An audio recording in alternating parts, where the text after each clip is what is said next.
I thought you had gotten here because our schedule said 9 o'clock. You know, since you're the first person that came, I appreciate starting on time. The first deal I did, I showed up for a meeting on time, and the next guy that came in was much smarter than I am. I'm going to give you $100. If you don't mind, it's a U.S. Guys, I'm giving a young lady $100 for one simple reason. She showed up on time when the agenda started. My first deal in the hotel business with Mr. Marriott, I was the only guy that got there at the assigned time. They gave me the deal, and as I was walking out the room, the other guys were coming in, and they were told that the Marriott team was not available. I'm a sticker for time. There you go, my dear. Please use it wisely.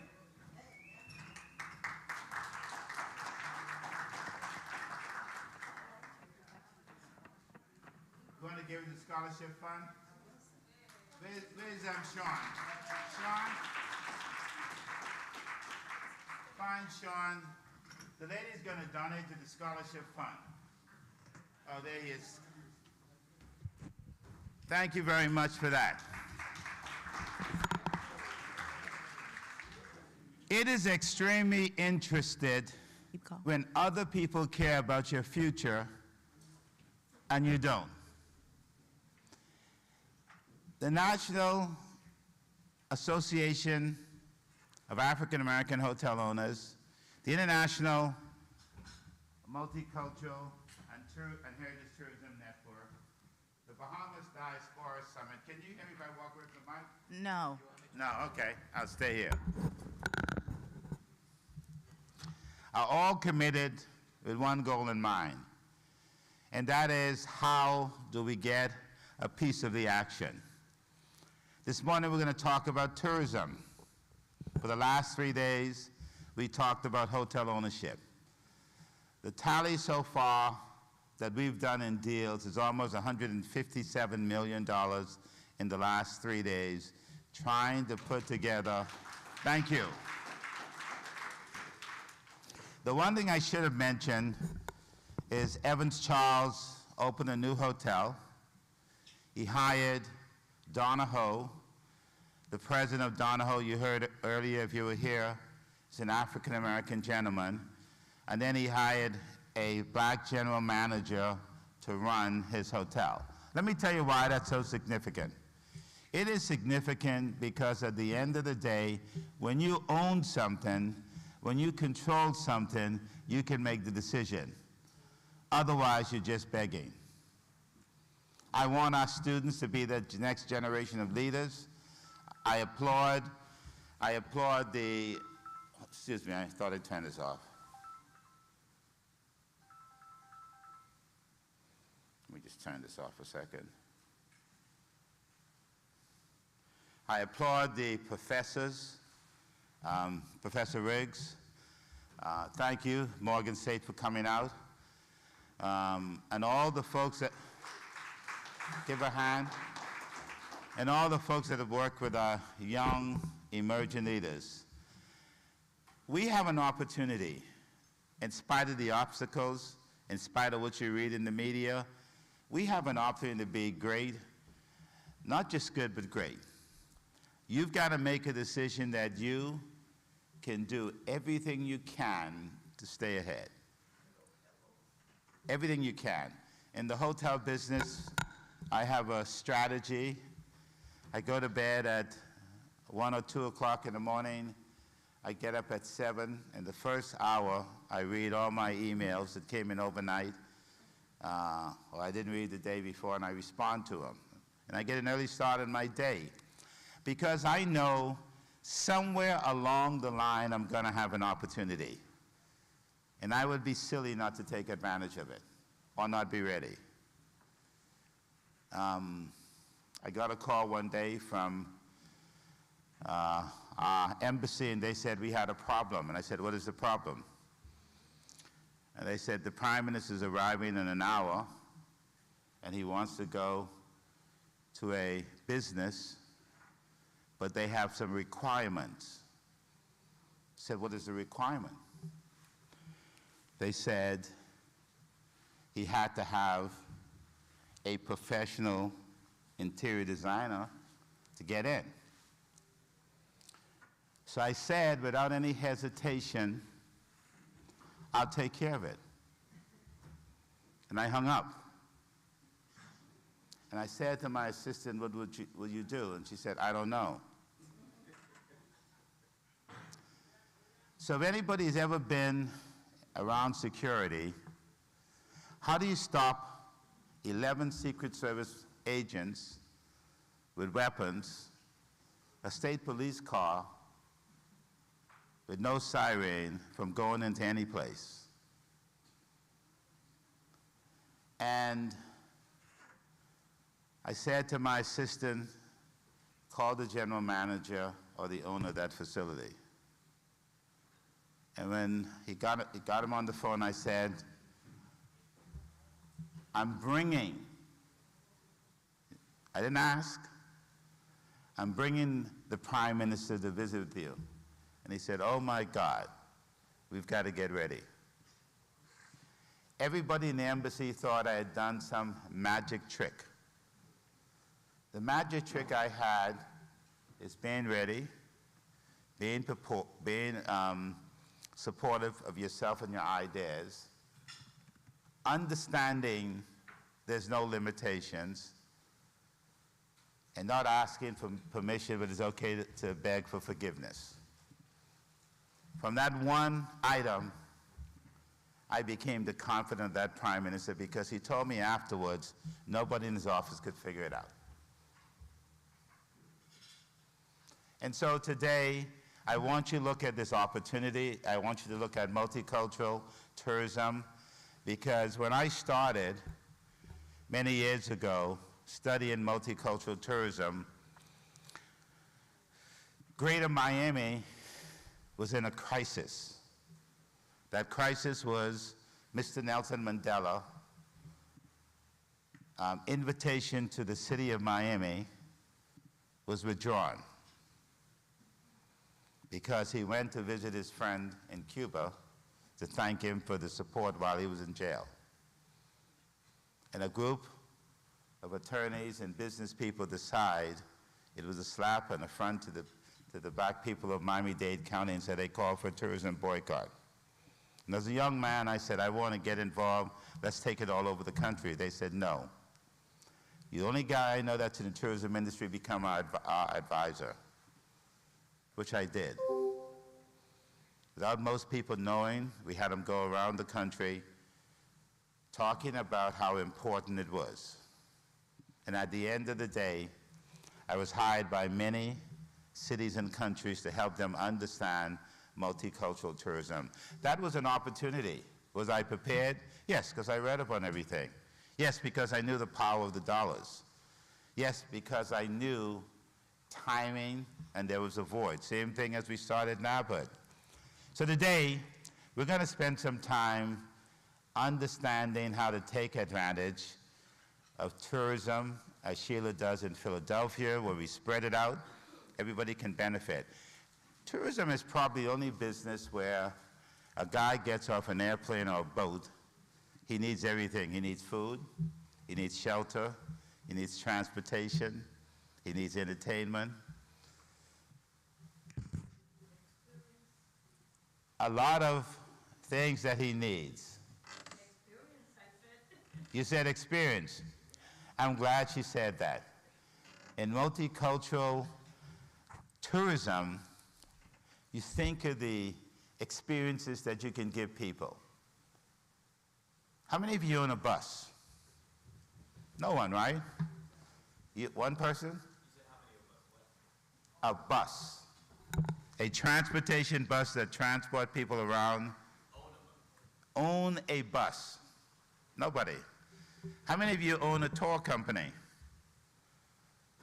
You have a tour company without a bus. That's interesting. Contracting. I can't hear you. Say it again. Wow. One of my first businesses, I did exactly what she did. I created a Black Heritage Tour in Fort Lauderdale. I didn't own any buses, any tour guides. I subcontracted everything. I understood how to take my cost, and then I thought I did something interesting. I went into an area where tourists normally didn't go. And I said to the small restaurants, I can bring some tourists there if you'd give me a good price on a meal. And I picked their downtime. And then I realized these restaurants couldn't hold the whole bus. So I did a round table. In an area, if you had a restaurant there that can hold 6 or 10 people, 6 or 10 people got off there. Next restaurant, 6 or 10 people got off there. Next restaurant, 6 or 10 people. And by the time that bus made the rounds, had everybody at a restaurant eating, people were happy. And by the time it turned around, it was time to pick up people. That's what you got to do if you want a piece of the action. I want you to think about the growth of the multicultural market. It is not going to stop. Who said experience earlier? People are looking for that experience that is always there. A lot of times it doesn't cost anything to provide somebody that experience. If you work with the Convention and Visitors Bureau in your city, Miss Savannah all the way in the back, I want you to go back to Savannah and look at your tourism agency. They have meetings probably once a month, and they talk about the business that is coming to your city. When you read it in the newspaper or see it on TV, it's too late. In 2027, I'm bringing 4,500 Indian hotel owners to Fort Lauderdale.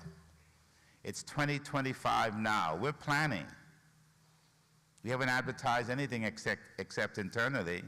The Convention and Visitors Bureau knows it. Yes, I want to play cricket in Lauderhill. Yes, I want to make sure we hire 17 Indian chefs. Yes, we're going to have a lot of transportation, but if you wait too late to get in the game, you'll be out. So again, please meet each other, share some ideas, create some joint venture partners, talk to the professionals. I'm not going to take any more time. Again, to say good morning. If you have questions, I'll be around all day. I'm happy to help. I'm happy to grow the economics of this industry.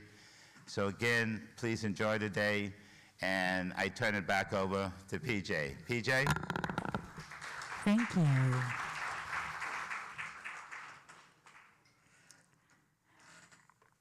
Normally I would be standing at the front, but I will present these facts from the back in the interest of time. Let's talk about why we're here. Multicultural and heritage tourism is no longer a trend. It is not a sidebar. It's a movement. It's the future of global tourism, and it is happening now. So write down some numbers on your notepad. African American travelers spend $129 billion annually on travel. Latino and Hispanic travelers spend $113 billion annually. Asian American travelers spend $115 billion in travel. And Caucasian travelers spend over $900 billion in travel. That is $1.2 trillion in travel revenue coming from the U.S. market.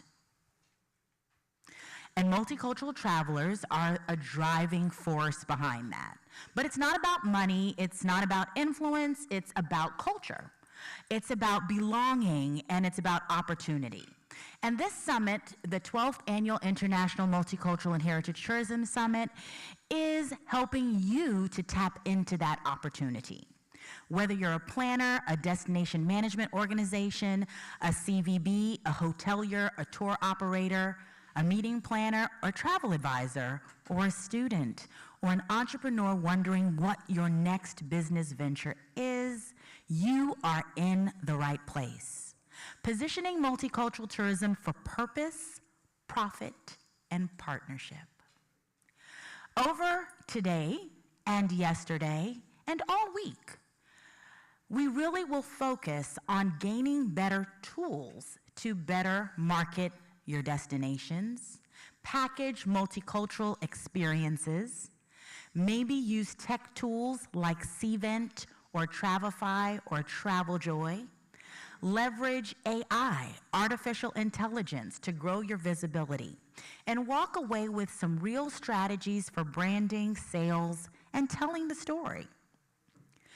Today, we will talk about different things, which we would call sub-niches: diaspora and returning heritage travel, faith-based and HBCU groups, cultural festivals, affinity travel, MICE, which is meetings, incentives, conventions, and events, and SMURF, which we'll teach you the acronym a little later.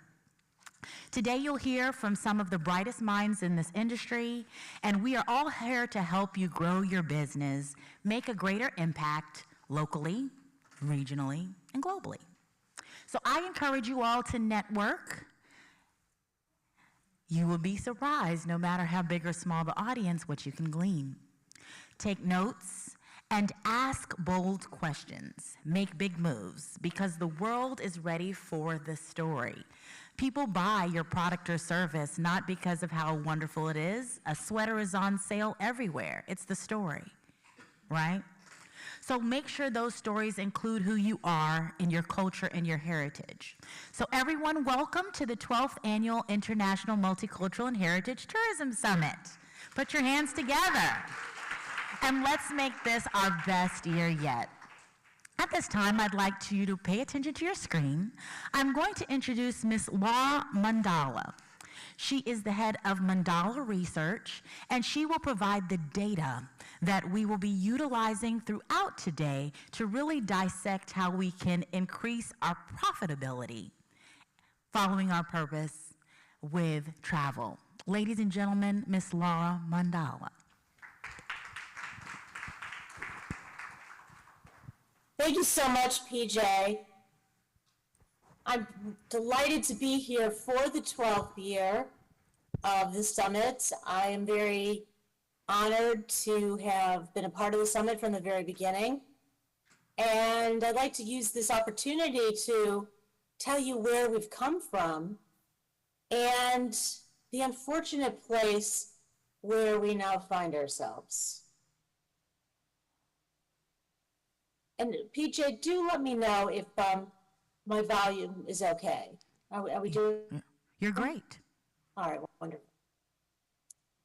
So PJ shared some numbers. I have some numbers on spending. They might be a couple $2 billion off because of the year that we I had taken some numbers and then calculated them up to 2025 spending. So, but you have the general idea here of how strong multicultural spending is in the travel space. So we're showing the LGBTQ market, the African American market, the Hispanic market, and the Asian market.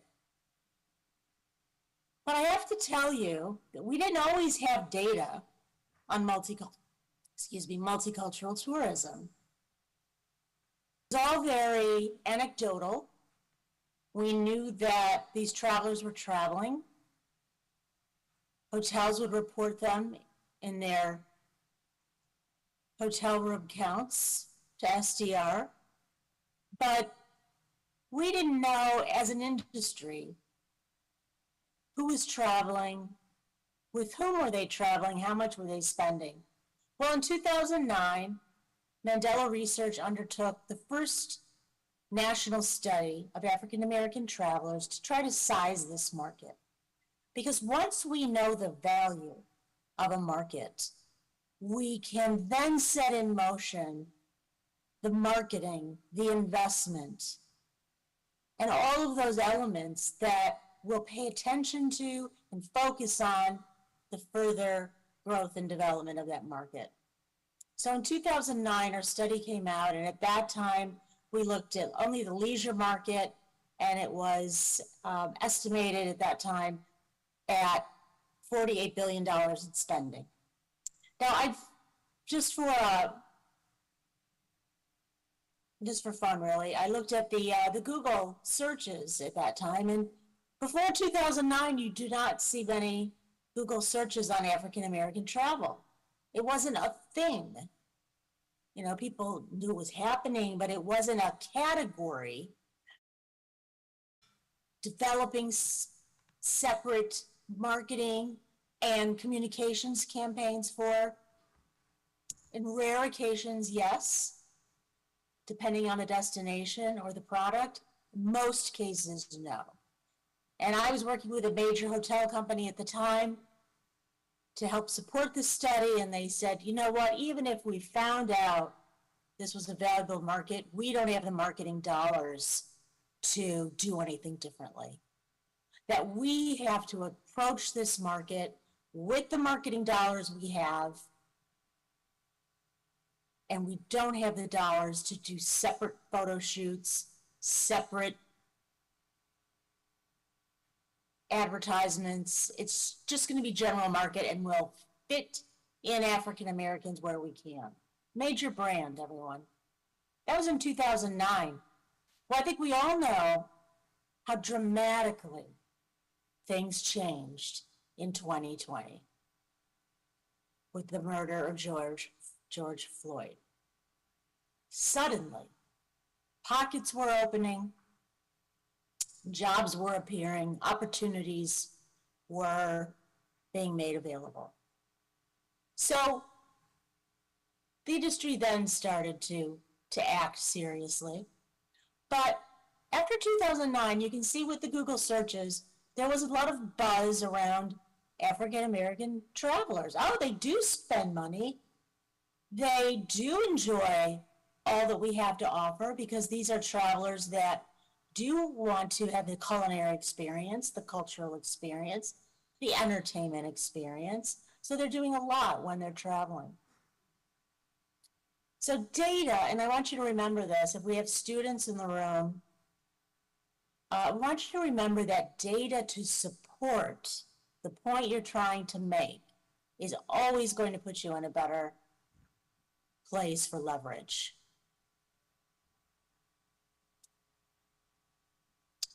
Now, there was a new study that had come out by a colleague of mine, Ezra Calvert, and she collaborated with several organizations that looked at about 250 multicultural travelers, and these were African American, Hispanic, LGBTQ, and Asian, and I believe also women, but I'll get you the exact methodology if you have interest.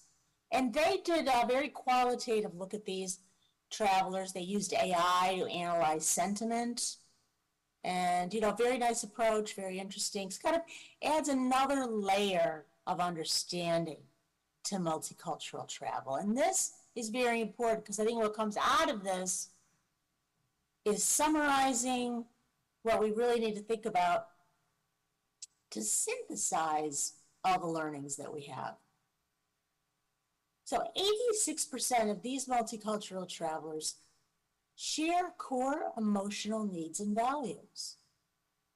Their need to feel welcomed, their need to feel safe, their need to feel comfortable, desire to be themselves. Nearly 80% consider their own cultural identity when choosing a destination. So that is a factor if you're LGBTQ, Black, Hispanic, that where you go needs to reflect those needs and values I just mentioned. Are you going to feel comfortable? Are you going to be welcomed? Can you be yourself there? Are there other people like me there? And I have my own little anecdote about this, where an African American friend of mine who's really interested in going to Coeur d'Alene, Idaho. She heard beautiful things about it. She said, Laura, is it safe for somebody like me? Are there any Black people there? So that's just one small example, but it really is a factor when these multicultural groups are making decisions. So that's very important. Laura? Let me also emphasize their expectations around diversity, authenticity, and trust in the travel bans. Laura? Brands that they choose. Yes. Your slides are not moving. Are they supposed to be moving? No, Okay, just I'm verifying. talking about this slide right now. There's a lot of important information here, but thank you. So they care about diversity, authenticity, and trust. Diversity is very important. You can't, whitewash your cultural experiences in your destination or at your travel company. Authenticity really does need to be true and evident. And then this also brings to mind that destinations and travel companies need to focus on their storytelling so that it is addressing the needs of these travelers and their intersectional experiences. Intersectional meaning, you're a gay, Hispanic woman. There's multiple layers to that individual. She's just not a Hispanic. She's just not a woman. She's a gay Hispanic woman. So what are the stories and what are the messages important to her?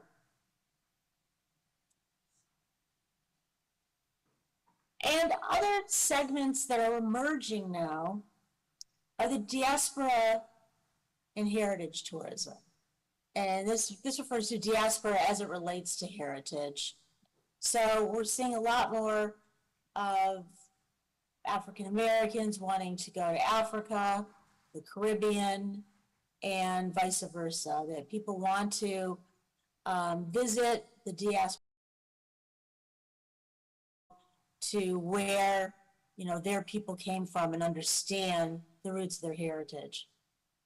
Cultural festival experiences are very popular because it brings together all of the elements of that culture that one can experience in a limited amount of time when one travels. And keep in mind, the US traveler has much less time than European and other travelers, where we average, 2 weeks, and Europeans average, 5 to 6. So when you can provide a condensed experience, but a rich one, that's always attractive. And then urban cultural neighborhoods are appealing because, again, a lot of these cultural experiences emanated from the urban areas of our country and in specific neighborhoods. And folks like to go visit, where they came from, where famous people in their culture came from. Another little anecdote, my nephew in Chicago had a friend come visit, and they wanted to go to this place called the O Block in Chicago, where a lot of rappers, the best areas of Chicago. I'm glad he told me about it after he did it versus before he did it. But, some people consider it, a dangerous part of town, unfortunately. And, but that's where they went. They wanted to go to O Block to see where the rappers come from. And they're not rappers themselves. They're not even Black. They're kids who admire these rappers. And there are education and genealogy tours. Again, these are popular because they're filling that need. They're helping people find the roots, guiding them through it. Not everyone wants to go out on their own and start from scratch. So those are evolving as well. And this appetite for multicultural experiences is global. 28% of overseas travelers to the U.S. look at our monuments and our national parks that are devoted to heritage. 22% go to art galleries and museums. Of course, those collections of who we are from a craft and an artistic perspective. 20% visit historical locations, and 11% visit cultural and ethnic sites. So with the recent drop in inbound international travel that I'm going to talk about in a minute, this doesn't bode well for us either.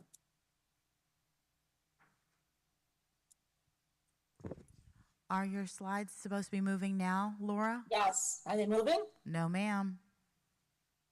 Oh, no. Can you stop your share and then share again? Okay.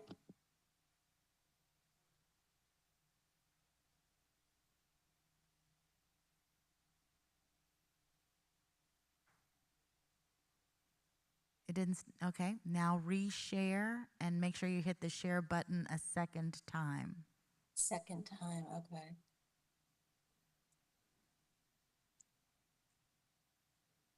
Well, maybe I'll go through the slides you probably haven't seen. Yep, so you haven't hit it yet. We're still not seeing.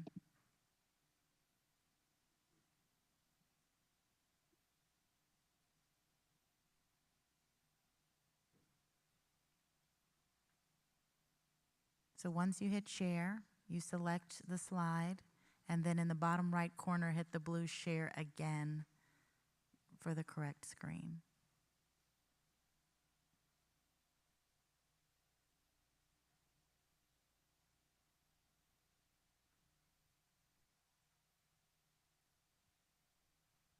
Did that work?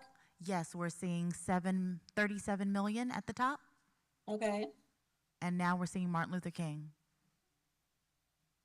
All right, this is what I just want, in case anyone wants to write this down, these are the Perfect. multicultural tourism segments. I said they were growing.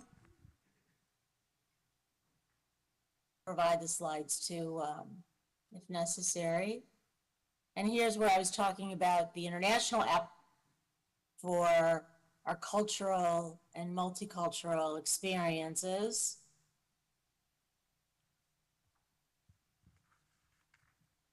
And now we're talking about the broader sense of multicultural. So we have to stop talking, in my opinion, stop talking about multicultural tourism as something only people of multicultural backgrounds participate in. This is not true. We did a study of the general travel market, general leisure market in 2021, and we found that 37 million travelers, this is about half half minority, half white, say they prioritize African American culture in their travel decisions. 72 million in total say they're interested in Black heritage experiences in general, and 24% say they will go off the beaten path for cultural sites. So these are multicultural travelers, and they are not all multicultural. Multicultural assets, sites, experiences apply to a much broader swath of the American public. And when you think about it, so much of our culture, and many people don't realize this, is actually rooted in those multicultural traditions that they brought from their home countries. Think of cooking in the South and the recipes that were brought by the West Africans to the Gullah Geechee corridor down in North Carolina, South Carolina, Georgia, and Florida. Though that Gullah Geechee cooking is what is Southern cooking today. And we wouldn't know those absolutely fantastic culinary dishes if it weren't for their contributions. So those are now American. They're part of the American South.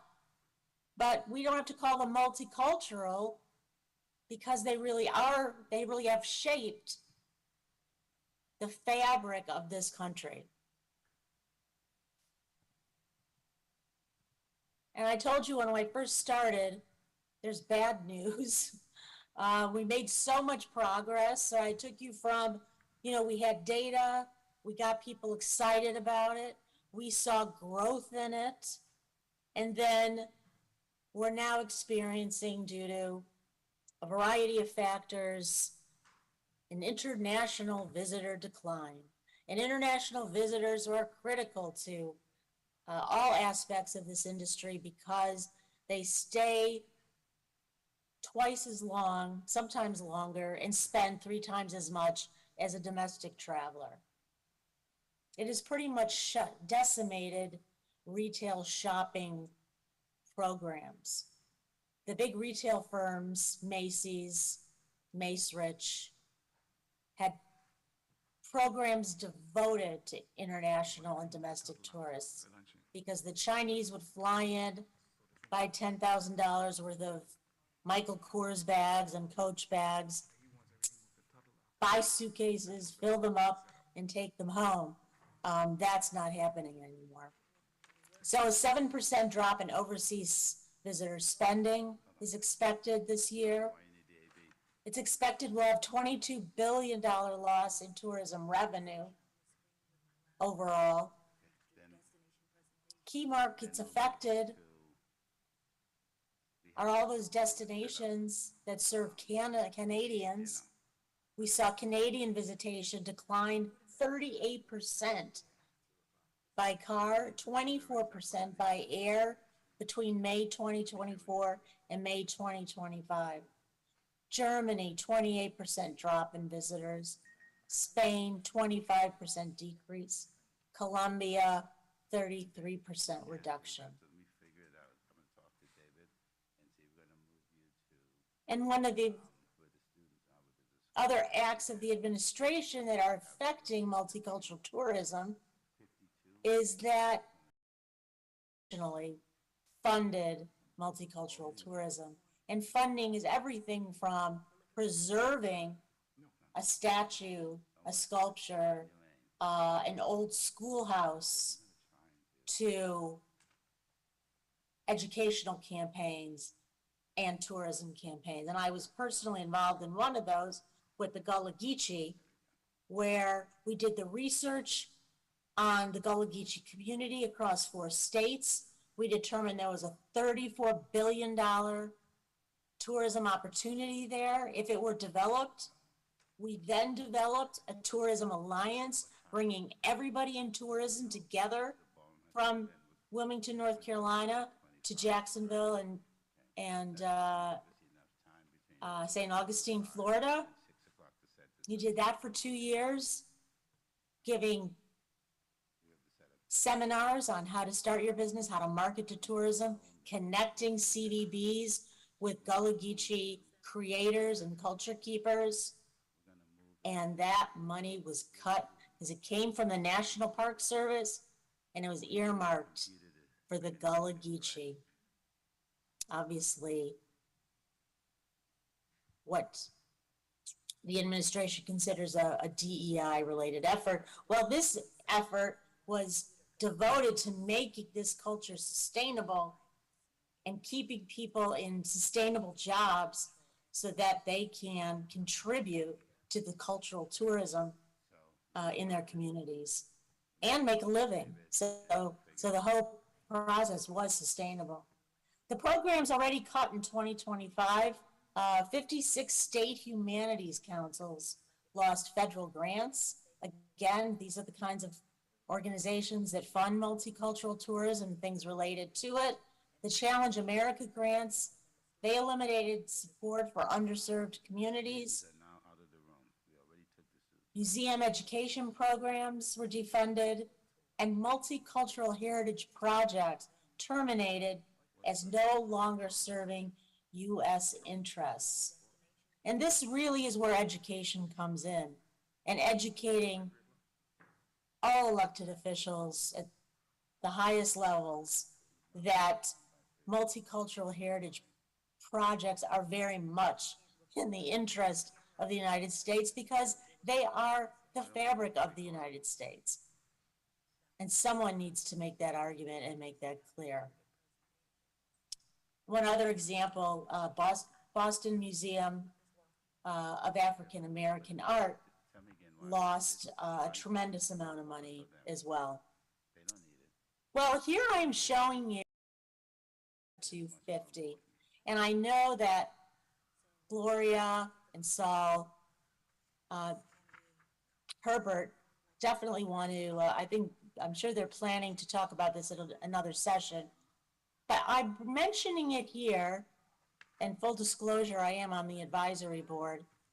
I'm mentioning it here because this concept of consolidating all sites with African American experiences, history, activities, monuments, achievements, the stories of resilience, the stories of pain and suffering are all going to be collected on this site. And I think this is emblematic of what's going to need to happen in this industry. It's going to need to be a grassroots effort to preserve what we know needs to be preserved, and then to elevate it so that others can experience it and learn as well. So this is a very noble effort. If anyone wants to become involved, I encourage you to contact Flo or myself or Sal, and help with this very important effort to keep history alive, keep the culture alive, and never let America forget. How are we doing on time, TJ? You have 5 minutes. Oh, okay, 5 minutes.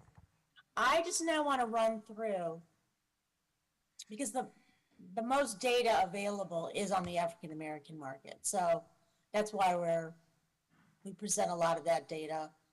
And I want to make some points here. You'll see the brown bars here are the Black culture enthusiasts, and the yellow bars are the general market. Okay, so this was a nationally representative survey of all travelers, but we just pulled out those Black cultural enthusiasts and compared them to the rest of the market. And you will see in almost every instance, they are more involved in culture, culinary, sports, almost every activity. This is a high energy, this is a high spender, this is an audience you want to attract. Again, please walk away with one thing. The multicultural traveler is not always multicultural. Many folks who are Caucasian have strong interest in multicultural experiences, I would assume, because they most are likely to understand that this is the story of America. The African American story is the story of America. The multicultural story is the story of America. So you can see that these Black enthusiasts were more likely to experience the local cuisine, dine at a celebrity chef restaurant, visit a farmer's market, go to breweries, wineries, shop in downtown locations, shop in malls. I mean, they're just shoppers. They'll shop anywhere. They're shopping local artisans, craftspeople, outlet malls, airports.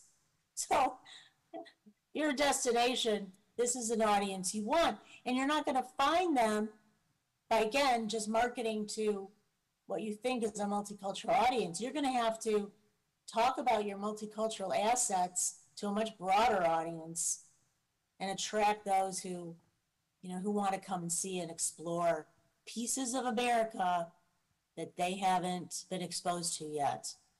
Because it's going to be up to us, and I think this is a very serious charge.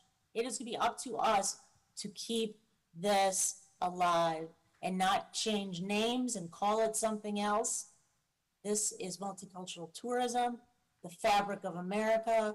We need to promote it, we need to be proud of it, and we need to keep talking about it and educating people to understand that this is the American story. So with that, I will pass it over to PJ. And I welcome any questions. Thank you. We have one question. Thanks, PJ. Thanks so much, Laura. Hi, it's Glow Herbert. Good information. I hope everyone understands the importance of having this kind of documentation, this kind of research. Whatever your business is, whatever your connection is to travel, this is the information that provides the impetus to make it work. And I just want to, first of all, thank Laura, because she was early on. I always tease her, I say, maybe you were 12 years old when you started this. But going back a few years, she was the first researcher to actually do the statistical data research about the value of the African American in all the multicultural markets. So we have her to thank for that. But a quick note, if you pick up a copy outside of Black Meetings in Tourism, I believe, is it our July issue here, dear? It's this one. You'll find an article by Laura really addressing what we're facing today. One quick question before I end. How many of you have ever visited, or anyone you know, and for you travel specialists, have any of your clients ever visited the Smithsonian African American Museum in Washington, D.C.? Just show your hands. This is wonderful.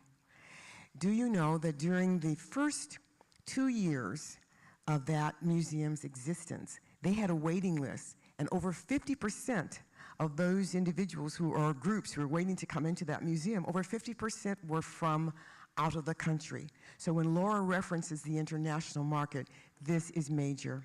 So thank you, Laura, for your information. Please continue to follow her.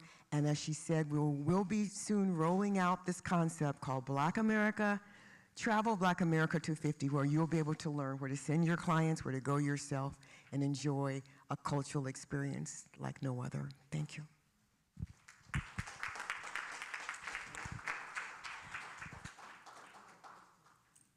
One more question, and we'll start the next panel with Greg DeShields.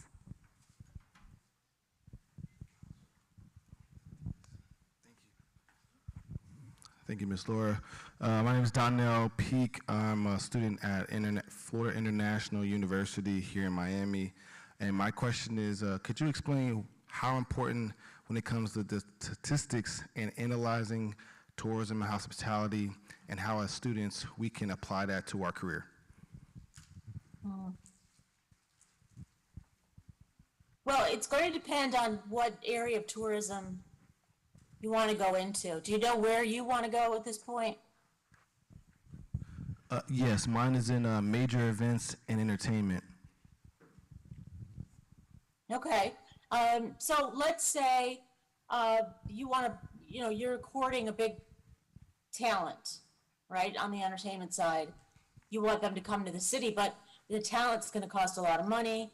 You're going to have extra police surveillance. You're going to maybe even have to call in outside surveillance and protection. And there's a lot of costs, to having a big talent come in.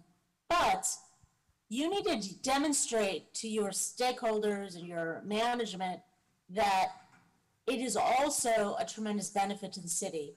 It will have an economic impact to that city because it's going to draw, I'm making the numbers up, but let's say it's going to draw 10 million visitors. Half of them are going to eat at restaurants. And their economic, I wouldn't suggest doing it yourself, consult with a research company who could do that kind of economic model for you. And then you'll have a number. You'll say, okay, he costs X dollars, but it's going to generate, according to this model, $340 million in benefit to the city. Because then when people eat and the people who stay in hotels, that's all taxed.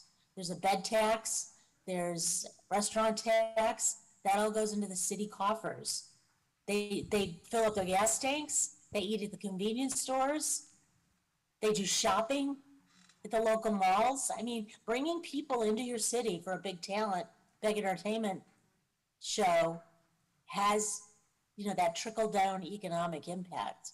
So you need to quantify, that's in a case where you want to quantify it with research to make your case that whatever it costs, let's say it's going to cost, $20 million to bring this guy in with related police costs, but you're able to show that it's going to benefit the city by about $340 million in spending. Is that clear? That's one example. Yes.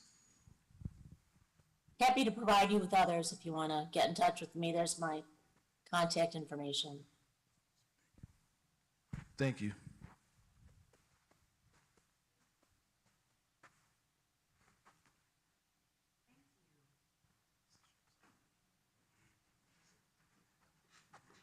Well, PJ.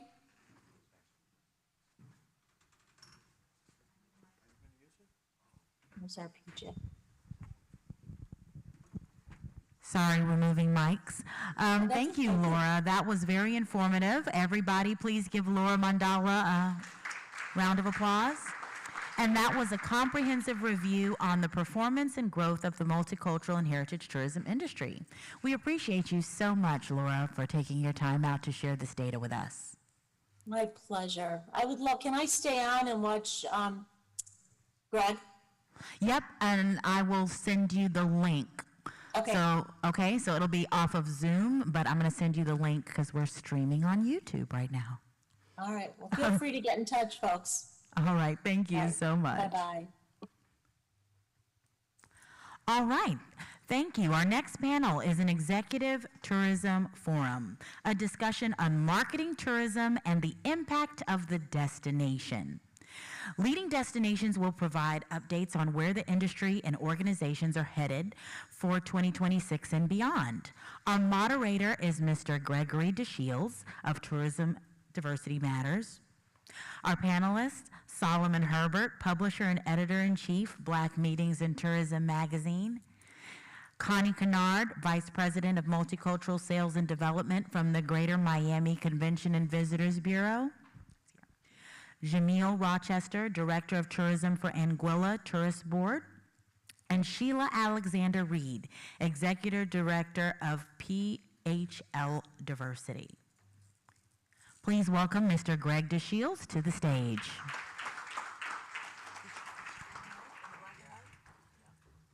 Good morning, everyone. Thank you so much for joining us. I am really excited to guide this conversation with some distinguished individuals who will give us some very significant insights as it relates to marketing to diverse communities and certainly the economic impact that it brings to any destination.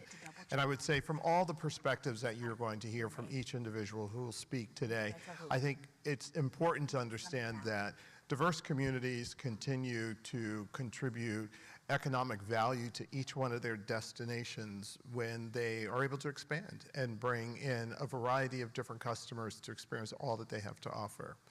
So let's not hear from me anymore. Why don't we bring all of our panelists forward? Let's begin to dive into it. So Connie and Sheila and everyone, if you could join us, that'll be great.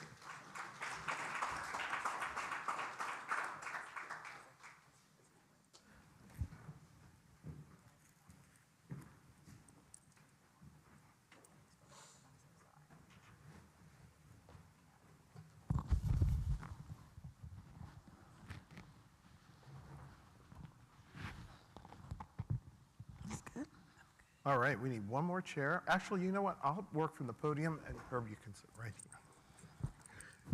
So while we're getting started, why don't we start on the far end? If you could do a self-introduction and tell us what you had for breakfast this morning. So good morning, everyone. My name is Jamil Rochester. I'm the Director of Tourism for the Anguilla Tourist Board. It's an honor to be here today, and the panel is our first time attending it here with my Minister of Tourism. And for breakfast, coffee. Coffee. All right, we're going to switch it up. Next person, what did you have for dinner last night? Oh, okay. Hi, I'm Connie Kennard, Senior Vice President at the Greater Miami Convention and Visitors Bureau. And again, welcome. Thank you for being here in Miami. I had an empanada, spicy beef empanada for dinner last night. I love my empanadas with a little salsa on the side, but that's a whole other story. We'll talk about that later. Okay, so up next, we certainly want to know what you had for lunch yesterday. Sheila? Yesterday. I ate here, I had lunch here yesterday. Well, introduce yourself first. Hi, I'm Sheila Alexander Reed. I am Executive Director of PHL Diversity, which is a business division of the Philadelphia Convention and Visitors Bureau, meaning I sell Philly as a destination to black and brown meetings and conventions. Lunch we had here yesterday was salmon. Actually, it was really good. I really thought it was. was an interesting mix between white bean a little bean and, stew underneath it. It was really tasty. But as importantly, I went to Red Rooster for dinner, supporting a black-owned business in Miami, owned by Marcus Samuelson. Delicious. Awesome. That's All right. You're up. We want to know what you have for breakfast this morning. Well, actually, I didn't have any breakfast. Not yet. My name is Solomon Herbert. I'm the publisher and editor-in-chief of Black Meetings and Tourism magazine. We've been publishing for over 30 years, and our mission is to give a voice and a presence to the African Americans in the travel and tourism industry. So we've got an incredible, distinguished group of individuals, and I think as often as we've had a conversation about multicultural marketing and looking at the assets from the diverse communities that we have and what it means, I think we're at a period in time now where it's even that much more to tell that story. I think I even read in the most recent issue of Black Meetings and Tourism where there was a feature by a diversity group that once again reiterated the economic impact that's associated with it, what that does in terms of building vibrant communities, how it helps to grow businesses, how it continues to keep all of this moving forward. So why don't we start with you, Herbert? If you could talk about what is the true economic value that comes out of this. You've been in it for a long time, really preaching that, but can you talk about the economic value of multicultural marketing? Well, according to a recent, I think last year, study by MMGY, the African American travel market spends about $145 billion annually on travel and meetings, leisure travel and meetings. And that provides a lot of opportunities for small businesses. It provides a lot of jobs. It provides a lot of presence for African American culture. And we think, unfortunately, not enough destinations and facilities like hotels understand the value of this market. They kind of take it for granted, and they don't really invest in it. Fortunately, there are people like Ms. Connie here. Miami has always been a strong supporter of the African American travel market segment.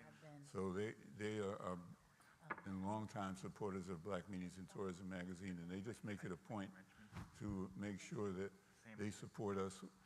And we return that support, making sure that we inform our audience and the meeting planners and others, travel agents that read our publication and see our newsletter about the value of Miami and what it has to offer.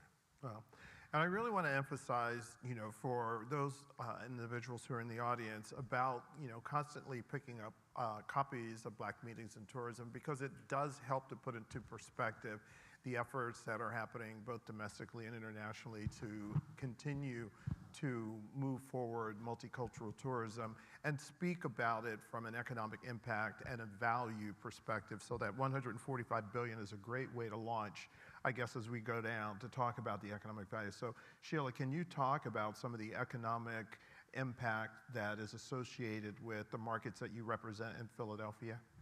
Sure. I think what we focus on is the hotels and the transportation, the convention center, and that typically does not reach the Black community.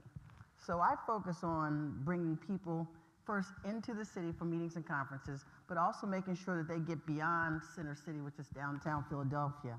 I created a diversity guide that talks about not only the Black neighborhoods, but Black-owned businesses. You know, these earrings are from Reading Terminal Market, from a Black-owned business.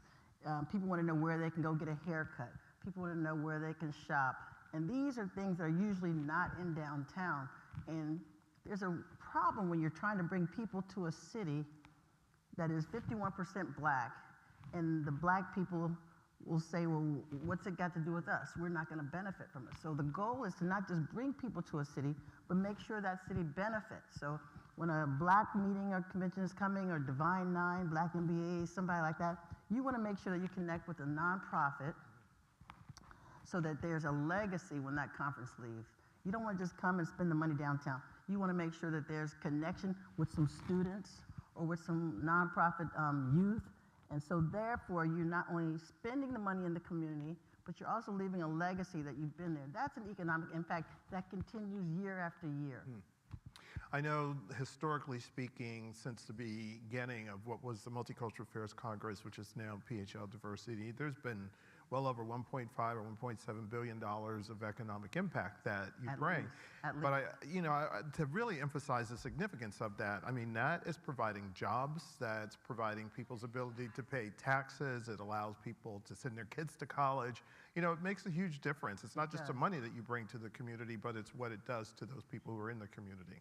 It is. You want to make sure that they're coming in, making sure that they get the experiences that Philly has to offer that another destination may not offer as well, because that's how you make sure that that economic impact spreads throughout the community, and also helps the community be enthusiastic when you want their help to bring the business. You know, it has to be a mutually beneficial experience, and I think that's really what I focus on, and it's really what has made PHL Diversity successful, because I'm not just saying selling you come to Philadelphia. I'm saying, Philadelphia, help me sell Philadelphia. And in order to do that, I'm going to make sure you benefit. So I want to stay in that same vein to talk about the money. And Connie, I have to tell you, I went out last night, and this city is so incredibly vibrant. We walked throughout downtown. Brickell is just incredible. But can you talk about some of the economic impact that tourism has brought, especially to the multicultural communities here in Miami? Yeah, interesting, Greg. I know that you love Miami, so feel free. You probably have a condo somewhere, I'm sure. But thank you. You know, in Miami, I'm just going to talk about kind of visitation. Annually, we have over 28 million visitors a year. 6 million of those visitors are international visitors, over 12 million are domestic, and then over 8 million of that encompasses Florida visitors, because if you think about it, Florida is such a long state that people in Florida even come here and spend the night, so we even get visitors from there. You know, our multicultural market, which represents all the markets, are a big piece of those numbers and that impact. You know, Miami is and I don't even like to say melting pot, because we're a unique destination with vibrant cultures that are all different, but we all unify. But because of the location of our destination, we have a very strong Caribbean, Latin American visitor group that attends here, that comes here. But then also, you know, if you're in the domestic U.S., there are not many places that you can go. And I know that you're international when it comes to us, but many people think that Miami is international, that we're the closest place to the Caribbean. We're part of the Caribbean in some aspects. So our multicultural market is a very high piece as far as impact. And it is an area that we're committed to, which is, you know, one of the reasons, as we talked about, we're all doing things to make sure that we elevate our communities, elevate our small businesses, and really tell that story. You know, tourism is Miami's, is Florida's #1 industry. And it is really our responsibility now as DMOs more than ever to make sure we're connecting the dots. Many of you may know that that hasn't always been the top of the push for DMOs, but I am so glad that we're all trending that way more than ever. And then specifically, can you talk about a destination or a location? Like, what has been your economic impact that you've seen? So for us as a destination like Anguilla, when we talk about Anguilla, a lot of people don't know Anguilla. It's a very small destination, most northernly in the Caribbean coast, and it's a British overseas territory. So what we have to do as a destination is how can we position ourselves well amongst all the other Caribbean destinations within the region. While we are not in direct competition with our competitors, we all have a unique positioning. I think there's a myth that once you visit one island in the Caribbean, you've seen them all, but that's not true. When you come to the Caribbean and you visit one island, you only visit one island, because every Caribbean destination has its own uniqueness to it. For us in Anguilla, I think our positioning as a destination management company that I work for, the Anguilla Tourist Board, is how we can leverage our strengths of the destination to appeal to the target audiences that come to the destination as well. And that is from the positioning of our people, our product, and our purpose. And one of the biggest leverages to Anguilla as a destination is the strength of our people, the strength of the product, and our purpose as to why we are going into tourism. And tourism was an industry that was created for the people. So we also believe that our people should be the sole beneficiaries of what the product has to it. In the Caribbean region, we are 44 million people strong. So when we look at multicultural and the movement of people, our biggest source market as a destination like Anguilla is the US. The US account for about 80% of our visitors into the destination, and it's more Caucasian-based as well. What we are looking at in terms of diversifying the product is not only looking at the main source market, but looking at within the region and how we can have movement of our people, because every island has a different culture, every island has a different feel, and every island has a different element to its positioning as a Caribbean destination as well. Got it. So I wanted to cover two items as it relates to this conversation, which we typically haven't talked about in previous years. So the first one I want to talk about is the integration of innovation or artificial intelligence, or just how the advancement of technology is really impacting us in our industry. Things that you would have never saw before, you know, now is quite common. I think last night as we walked down towards, I think it's Bayside, there were all of these automated delivery items moving along the street, delivering people's food. I came here from the West Coast, and all I wanted to do was ride in a Waymo, right? So, and unfortunately, there's no Waymo here, so we have to work on that. But can we talk something, you know, from all of your perspectives around technology and what you've seen, or something that has really begun to change the trajectory, specifically how it also connects with multicultural markets? Well, I'll kick it off. First, I want to acknowledge our Director of Convention Sales, Joe McCrae, who is in the back. Joe, raise your hand. I just need to shout him out. And at some point, we'll probably talk about this, but a lot of what I talk about, Joe, I, and the convention sales team, we're all a partnership, my department and convention sales, because this all works together for us to really promote our destination in the way that we do. So I just want to give him a shout out. As far as AI, it's funny you mentioned that. Just yesterday, we're working with a Miles partnership on how AI integration will look for us as a bureau moving forward. Internally in our department, each department has given ways in which they think AI can help enhance what they do, whether it's marketing, whether it's convention sales, whether it's our multicultural development, because it is something that, of course, we got a lot of students out there. It is something that is going to be key for you to delve in, and I know a lot of you probably are there in it, but in everything that we're doing, we're looking at how to integrate that into our systems, from a system that's our staffing system to a system that's our marketing and promotion system, for it to be more efficient and more effective. And so, Greg, to your question, you know, our goal, of course, we have things on our website where it's kind of AI generated, some of the bots and chats and some of the basic things. But we are really looking at this next fiscal year and the next one on how that integrates in all levels. And I say that because, you know, there are fees around this. It costs. It's not, you know, we think Chat GPT and we get on this real quick and it's easy and it's, you know, it's free, and then there's the $19.99 version, then you can go deeper. But when you talk about really integrating AI into your platforms and systems, it's a leap. And so we're really looking at how to be above the curve over the next few years as far as AI.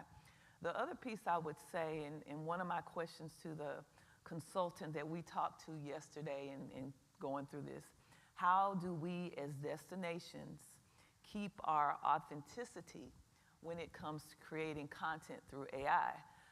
Because as a destination, you know, our glory is the genuine experience, the genuine pictures, the genuine this. And so where is that balance going to be as we move forward? And so the consultants say that's probably the number one or number two question, because there is going to be a balance to the real and to the AI generated. And I think we as destination management people and hoteliers and everybody, we will have to think about that as we move forward, because what we don't want to lose as a destination is that uniqueness as to why people are coming in the first place. Right.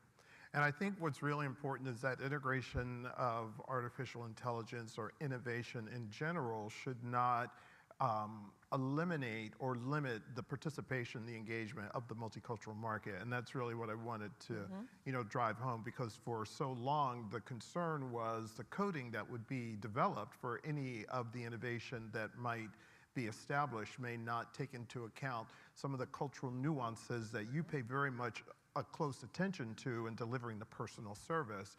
So to that degree, the idea of bringing on innovation offers its challenges and will probably be the next wave of the fight. I don't know, Saul, have you seen from your engagement in a variety of destinations some conversation around that? Well, you know, I'm an old school, so we started. Not that old school, yeah. Trust me. We started with, you know, print. Print was the mode of communication years ago, and that's when we started. But about 15, 18 years ago, we also went digital. So our magazine is not only in print, hard copy, but digital. The younger generation is really into all this new technology. I'm still learning. You know, I'm doing my best to try and keep up with you young people. And one of the things that we found, you know, in addition to the digital magazine, we started sending out a newsletter. This has been maybe 8 or 10 years ago, and we do that 2 to 4 times a month. But now we're really have some young people on our staff that are pushing us to get more involved in social media. So that's what we're going to be doing this year, getting more involved in social media. I mean, I'm involved a little bit in Facebook, but it's more of a social thing with me than it is business.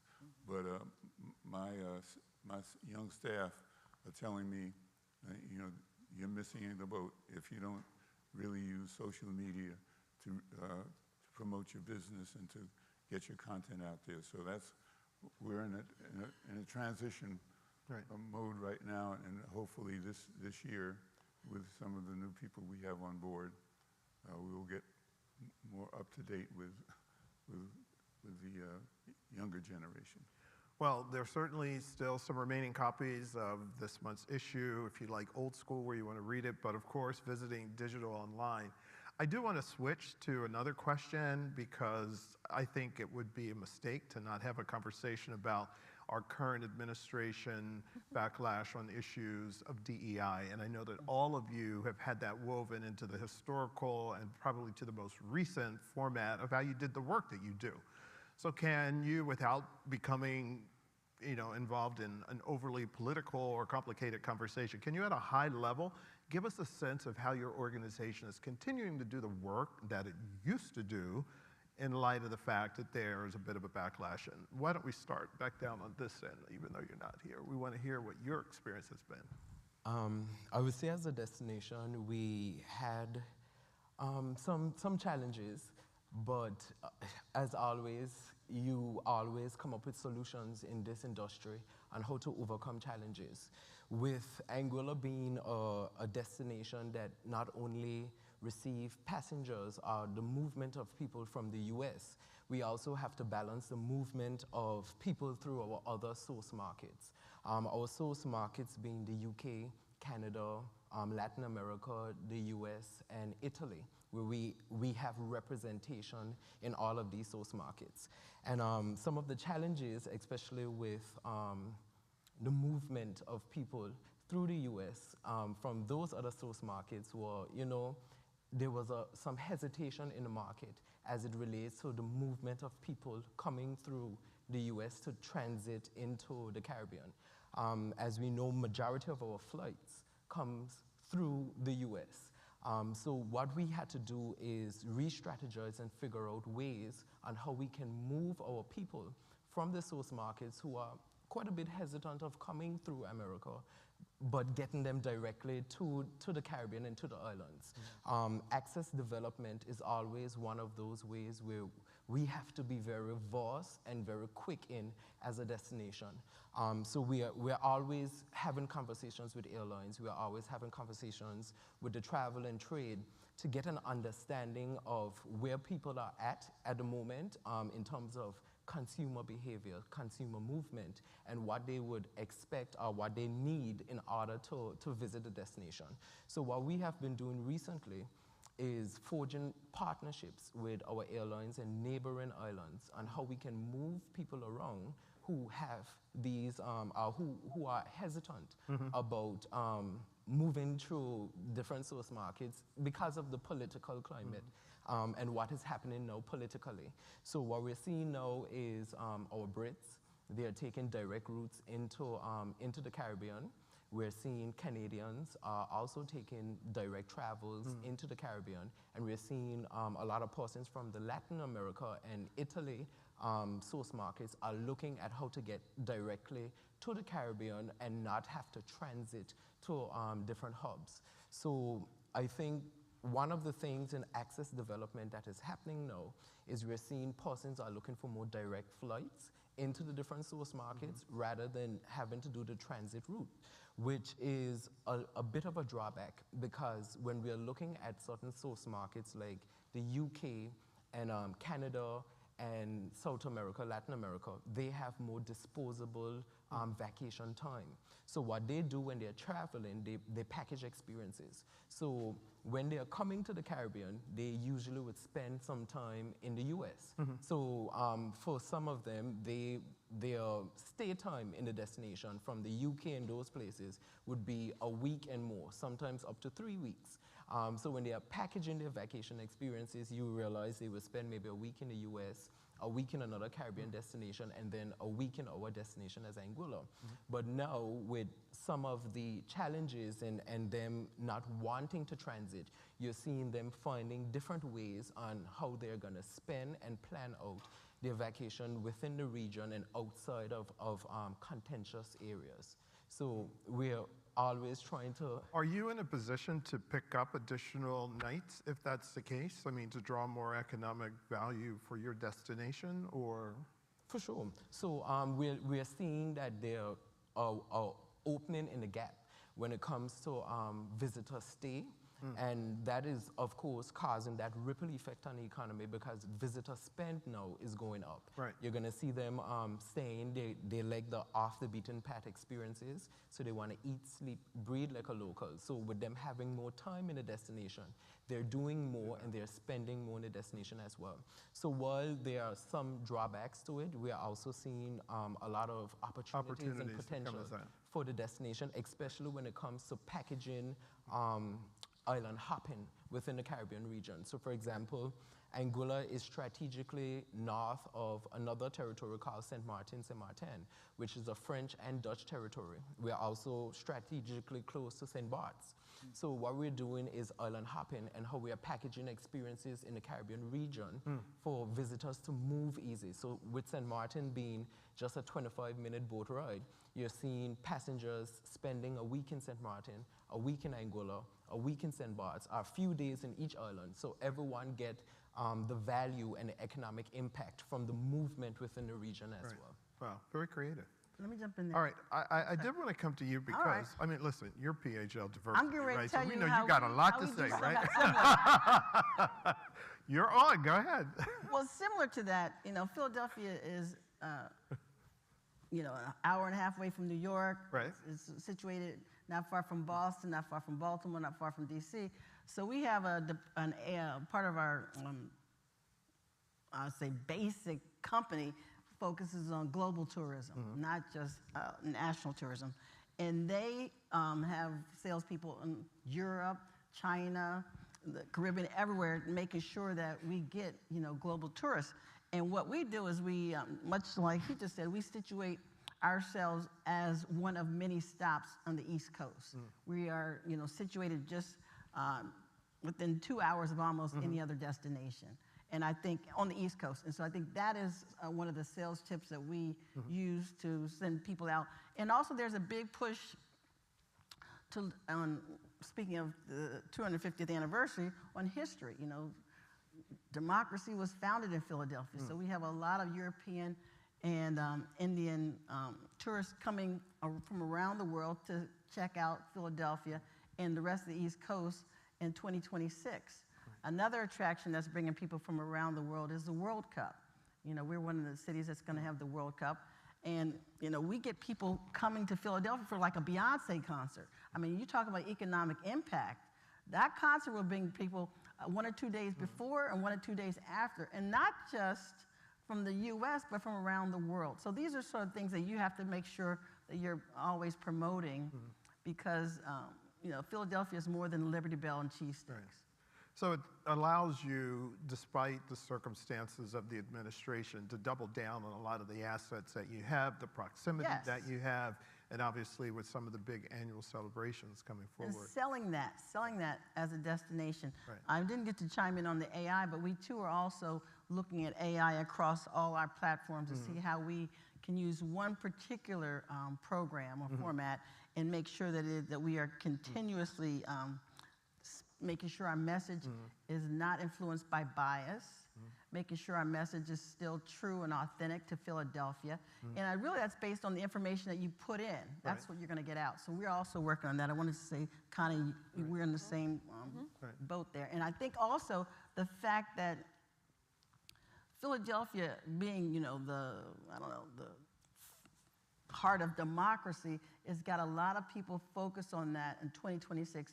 And we're using 2026 as a launching pad for sales in 2027, 2028. We're now getting sales up to 2031. So there's a lot of focus on 2026, and it should be. Right. But let's not say that's the end all and be all. Let's say come to Philadelphia 2026, and then let's also see how we can use that to bring in more sales after that. Right. And I think I'm excited to work with your magazine as well on your 250th in the Black community. I think that's going to be amazing. Okay. So Connie, I wanted to ask you, because you've kind of been ground zero on this issue even before the change of administration. So can you give a little bit of insight as to how your organization kind of managed it pre-administration and certainly now?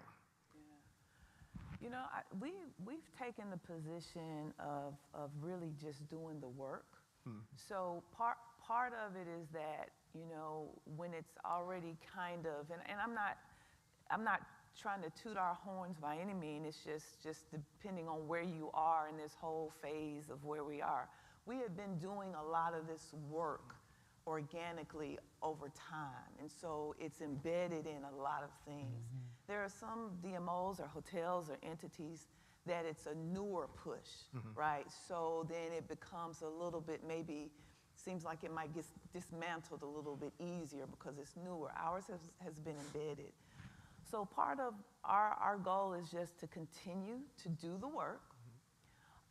We have to be smart. Everybody has to be smart during this time, because in some instances, it's not just about taking a stand. We all believe in everything that we do, but if something is illegal, quote, you have to be strategic. So it's that chess, not checkers, that, you know, that you work as you do. You look at what you do, you look at the best way to move forward.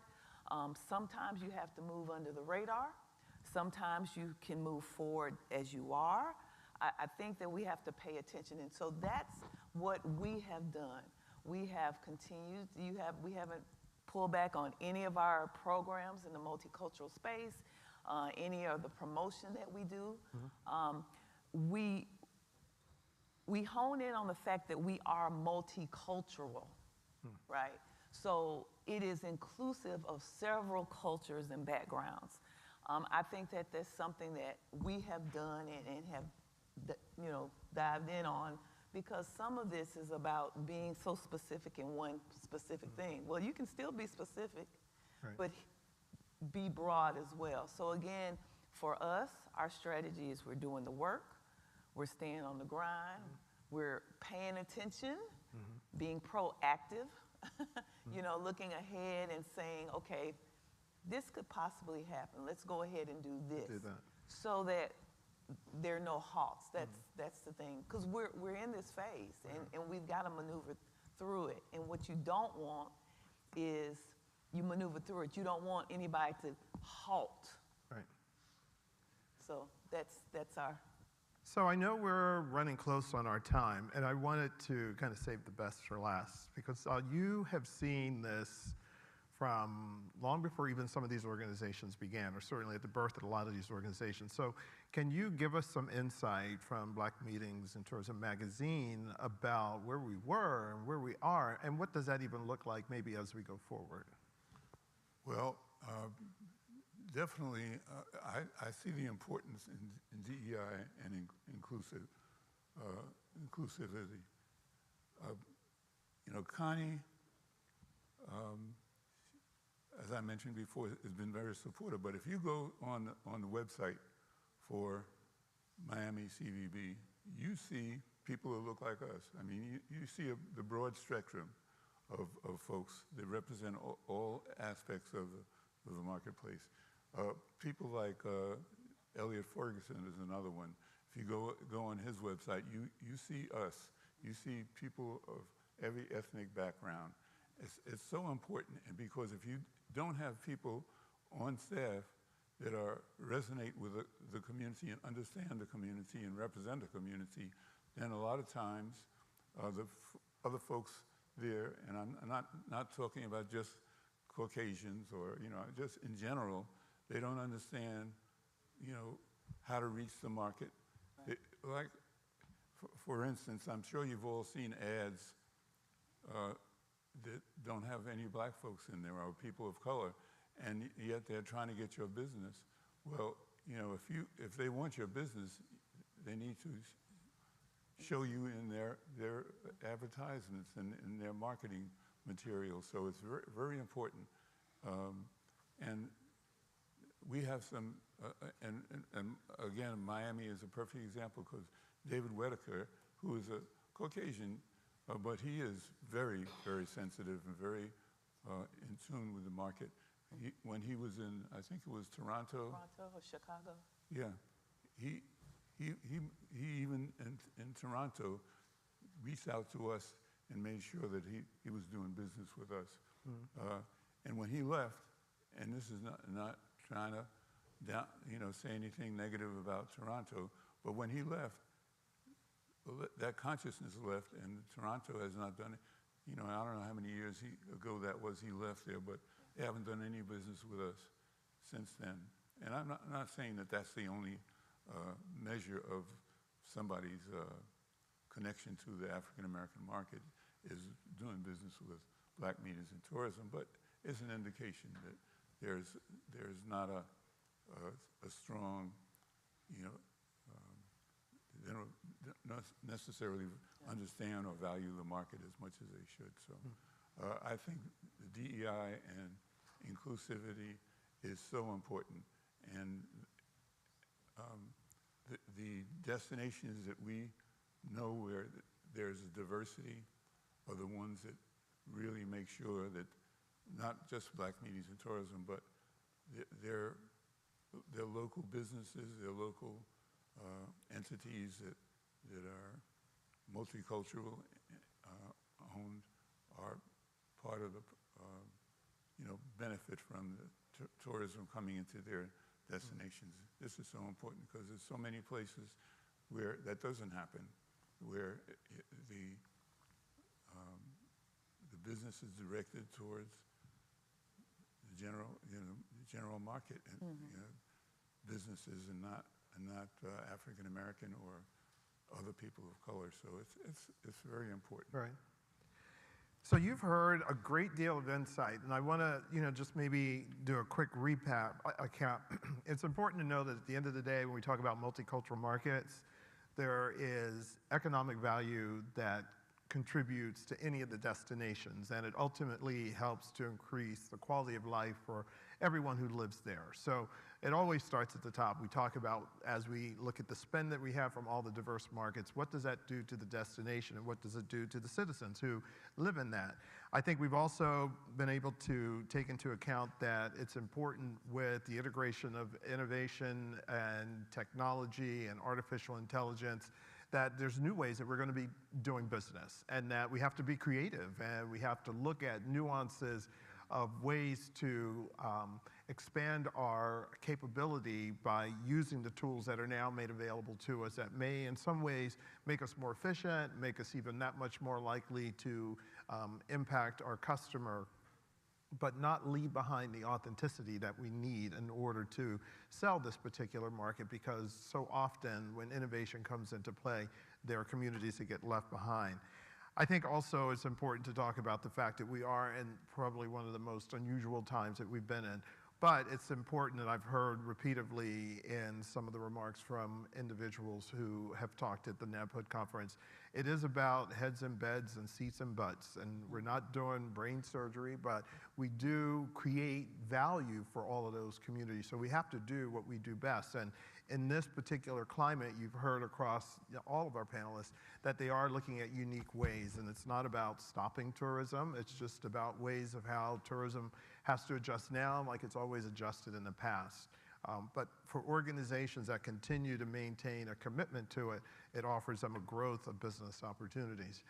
I want to thank the panel. I think you guys provided a great deal of insight, and it was nice to be able to switch it up and talk about some different things about this than we've talked about in the past. So if you could give our panelists a round of applause, we'd appreciate that. Greg, can I make a big point and say that diversity is really not the important thing in DEIA, that it's inclusion, and that a lot of people, my title is Director of PHL Diversity, but I'm advocating that one day it be Director of PHL Inclusion, because I think there's been too much focus on diversity. Diversity is just a number of facts. Inclusion is the action that makes it important. And I think that will also open up doors to people who have put a stain on diversity, and we should focus more on the inclusion part. Well, well said. Thank you so much. PJ. Thank you. All right. Thank you so much. That was our Executive Tourism Great. Forum, Thank a you, everyone. discussion on marketing tourism and an impact on the destination. Thank you to Greg DeShields, our moderator, Saul Herbert of Black Meetings and Tourism Magazine, Connie Kennard of Greater Miami Convention and Visitors Bureau, Jamil Rochester of Anguilla Tourist Board, and Sheila Alexander Reed of PHL Diversity. We'll take a short coffee break, and then we will be back precisely at 11 o'clock for our Destinations Attracting Meetings, Incentives, Conventions, and Events, MICE panel.